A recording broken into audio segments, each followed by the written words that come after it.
Welcome back.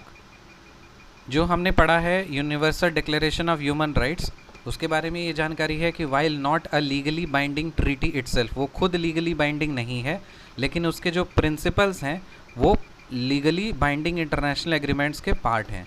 तो इसके जो प्रिंसिपल्स हैं ना, वो लीगली बाइंडिंग इंटरनेशनल एग्रीमेंट्स के पार्ट हैं। तो कोई भी देश अगर इस एग्रीमेंट को साइन करता है, इसका मतलब है कि वो देश को ये सारे एग्रीमेंट्स को फॉलो करवाना पड़ेगा अपने देश में। इंडिया और UDHR.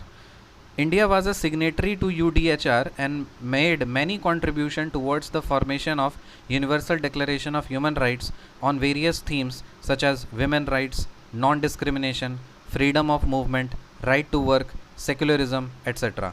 तो इंडिया का बहुत इम्पॉर्टेंट रोल है, इंडिया का बहुत इम्पॉर्टेंट रोल है UDHR में, क्योंकि इंडिया जो है वो सिग्नेटरी है UDHR का, और इंडिया ने बहुत सारे कॉन्ट्रीब्यूशंस किए हैं इस UDHR को फॉर्म करने के लिए अलग अलग थीम्स पे, जैसे विमेन राइट्स हो गया, नॉन डिस्क्रिमिनेशन हो गया, फ्रीडम ऑफ मूवमेंट पे, right to work, secularism etcetera. तो बहुत सारे थीम्स पे इंडिया का कॉन्ट्रीब्यूशन है कि इंडिया ने सजेस्ट किया है कि ये सारे राइट्स हमारे United Nations universal declaration of human rights में होने चाहिए, दुनिया भर में होने चाहिए। At various stages of UDHR drafting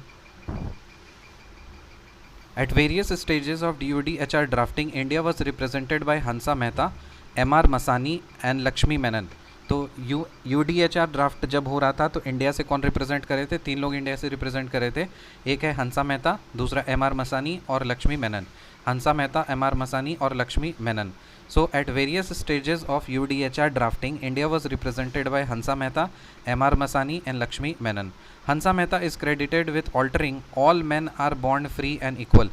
तो हंसा मेहता ने क्या कंट्रीब्यूट किया है जाकर के यूनाइटेड नेशंस में? हंसा मेहता ने बोला है कि all men are born free and equal to all human beings are born free and equal. तो क्या किया? All man are born free and equal, ये पहले था, इसको ऑल्टर करके उसने क्या बोला? All human beings are born free and equal. तो हंसा मेहता ने पहले देखो क्या लिखा था? ऑल मैन, जितने मर्द हैं वो सारे फ्री बॉर्न हैं और इक्वल हैं, लेकिन हंसा मेहता ने उसको जाके ऑल्टर किया और बोला कि सिर्फ मर्द नहीं, चाहे फीमेल हो, मेल हो, ट्रांस हो, चाहे जो भी हो, ऑल ह्यूमन बींग्स जो भी है वो बॉर्न फ्री हैं और इक्वल हैं in article 1 of UDHR। So article 1 of UDHR में ये पहला चीज़ मैंशनड है, that is all human beings are born free and equal. तो ये इंडिया का कंट्रीब्यूशन है, और इंडिया से किसने रिप्रेजेंट किया था?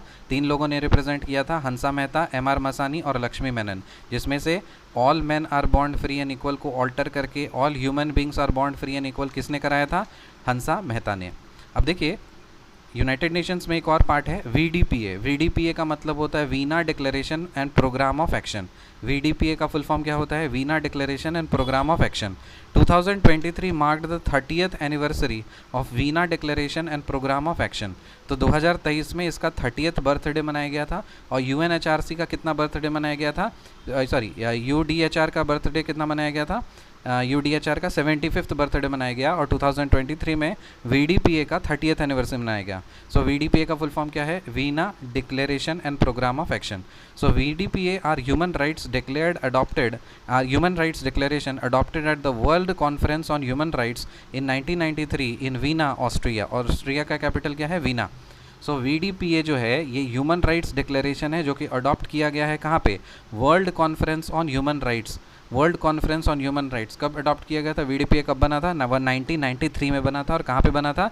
वीना, ऑस्ट्रिया में बना था। It paved a common plan for the establishment of office of high commissioner of human rights. तो हम लोगों ने देखा था office of high commissioner of human rights,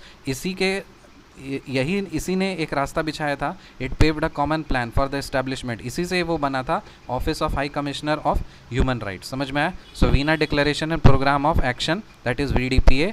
VDPA are human rights declaration adopted at the World Conference on Human Rights in 1993 in Vienna, Austria, and it paved a common plan for the establishment of the Office of High Commissioner for Human Rights. See you in the next video. Till then, bye.